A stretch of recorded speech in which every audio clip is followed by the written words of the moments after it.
Hello YouTube! So it is a really lovely sunny day today, so we have decided that we're going to jump in the car and do a little bit of geocaching. We saw a new multi-cache that had come up last night pretty close to us, so we thought we would give it a crack today. For those of you who don't know, a multi-cache is a bit different to a normal geocache. It involves different locations, and at each location we pick up a clue and then we put all the clues together, and then that leads us to the geocache that we're trying to find. So essentially it's going to be in maybe 4 or 5 parts in order to find just one geocache at the end. So that makes it slightly more complicated because that means that we have to be right 4 times in order to get the geocache. So if we mess up on one part, everything can kind of go downhill. So we are going to try our best to find this one. Hopefully it's nice and easy and not too busy so that we can be a bit sneaky and try and find some geocaches today. So trying the chest harness for the first time, and we're geocaching, so we have to get to the start, which is showing over here. So it's pointing this way.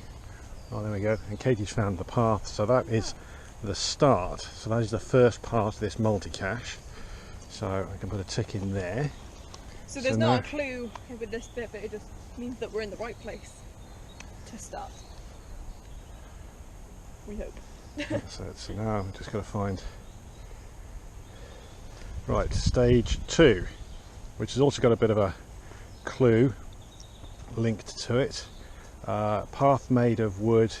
Oh no, that's stage 4. Sorry, reading the wrong one. Where the tree splits in half, follow the exit.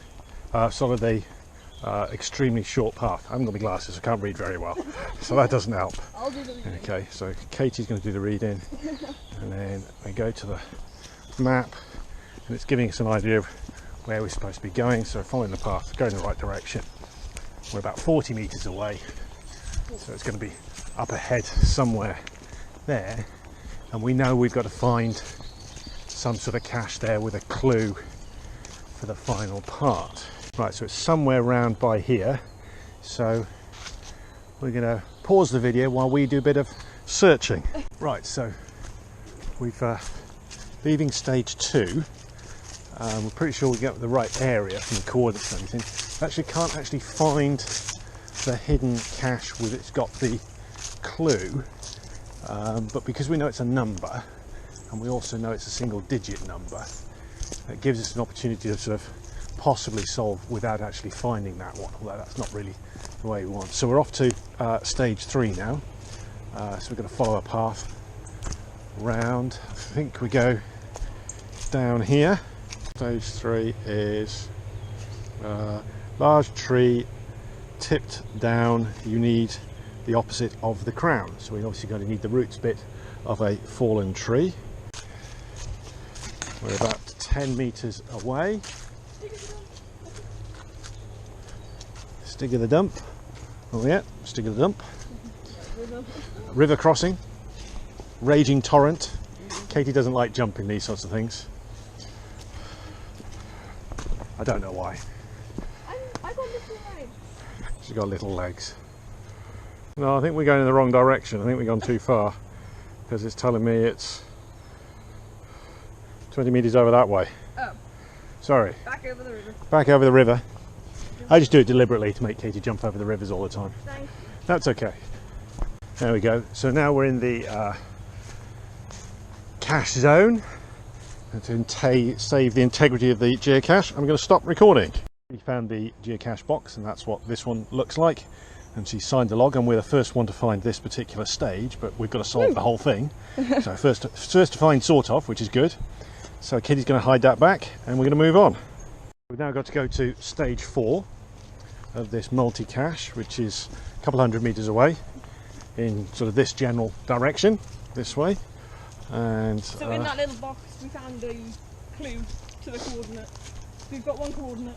Yeah, we've got a number for B. A would have been stage 2, so we're going to. So now we need CC, and the clue. So this is a virtual cache. We're not actually going to find a box and anything. It's going to be the physical environment is going to tell us what the number is somehow. But the clue is a path made of wood. Count each plank you understood. Katie has hacked our way through the undergrowth and found the path that we think we should be on, which is slightly muddy in places, but we suspected it was going to be, hence the reason we've got our walking boots on for this one. And we're going over a man-made bridge, and we're about 180 metres away. Oh, here we go. Bit of balancing, try not to fall in the water sort of approach. Now then, go on Katie, fall in. I don't know anything to hold on to. Here we go. Oh, she nearly went in, which would have been good YouTubing content, wouldn't it, everybody? Yes. Thank you. That's okay. 150 metres to go. This is more of a proper path. Looking good. Do you want to take charge? Yeah, I'll take charge, because Okay. you don't know where you're going. All right, okay. So clearly Katie's decided I'm no good at this sort of thing. Are you making me navigate and you've got the phone? Well, that's true. You're putting me at a slight disadvantage. What's wrong with your phone? In my bag. In your bag, yes. It's either in a bag or no battery, because it's never very organised for when we go geocaching. So there's a tip for everybody going geocaching. Make sure your GPS piece of equipment is fully charged before you go out. Or at least you're still on a path, which is pretty good for you. Thank you. Been on a path for a lot longer than you usually are. Oh, is that right? Okay. 72.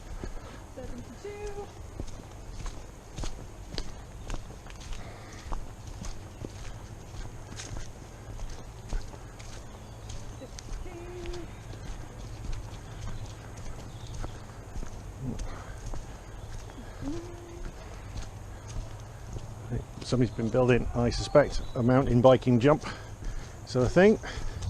That's what that looks like. And another one. Looks like they've been there for quite a while. And there's another one here, so yeah.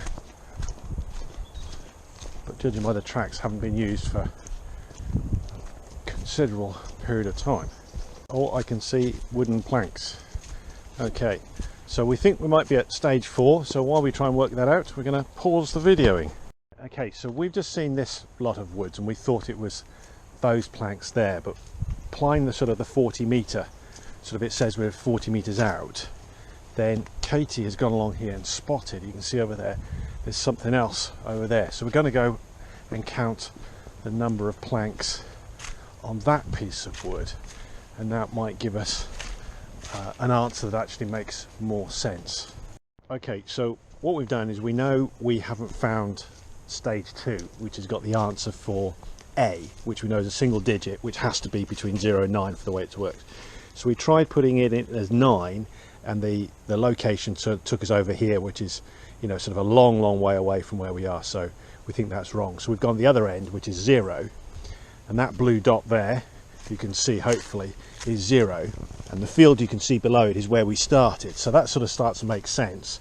So we are going to see if we can find it, but we're going to have a little explore around first, because somebody has built a massive tree house, so we're going to have a little look. There's a big den and all sorts, and a rope swing which will probably break, and then I'll be calling 999 emergency, 1 hour to save your life, or something like that, which we watch lots of. That is a break. What's creaking? I don't know if you can hear it, but that's actually creaking.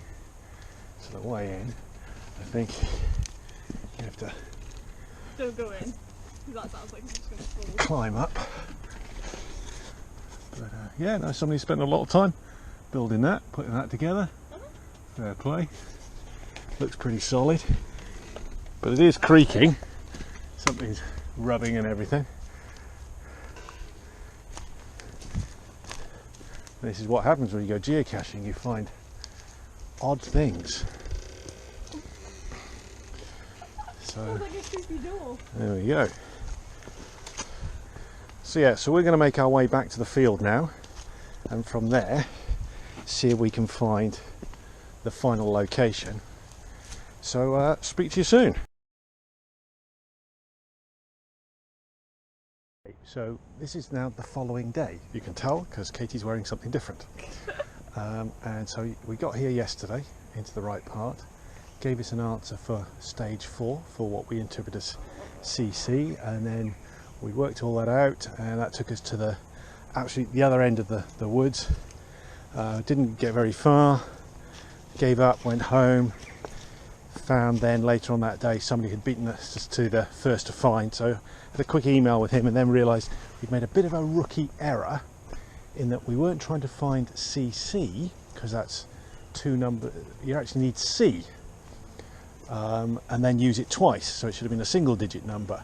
So we've used that. We still can't find stage 2, but we know now that stage 2 answer, which is A for this particular geocache, really needs to be 8 or 9 in order for the location to still be in the woods. So we think we know now which it is, so we are about to try and see if we can find the correct final location. And so we are going to head off in a slightly different direction somehow, which we think is down that path there. We'll see how we get on and get back to you soon. So thanks to Katie, we have, well, I say we, she has located the geocache, which she is going to sign. It's a little, coordinates are a little bit out, we think, and the first to find it pointed out that it was damp. It's the tin lid is not going to seal, so it is very wet, so try and dry it out a little bit while we do this. And there's sort of little findy things, and which is quite good for us because we quite like Doctor Who, and we have a plastic Dalek. Yay, we'll which take is the Dalek. Which is cool. So I think Katie wants to take the Dalek, and then because I found a golf ball around here, I'm going to put that in there. All right, so I'm going to go and retrieve, but we reckon the final coordinates are about 24 meters out from where we actually, where the puzzle gives us. So I think he's slightly out, but that's always a problem with some of these from time to time. But success, as you can see, golf ball, Dalek. One of the rules in geocaching is if you take something out of the cache, you've got to put something back. So we're going to take this Dalek and I'm going to put in a little wolf that we found in another geocache on the Taft Trail. So all we got to do now is find the path back home. Which is easier said than done. If not, we'll send up flares and rescue parties will be needed.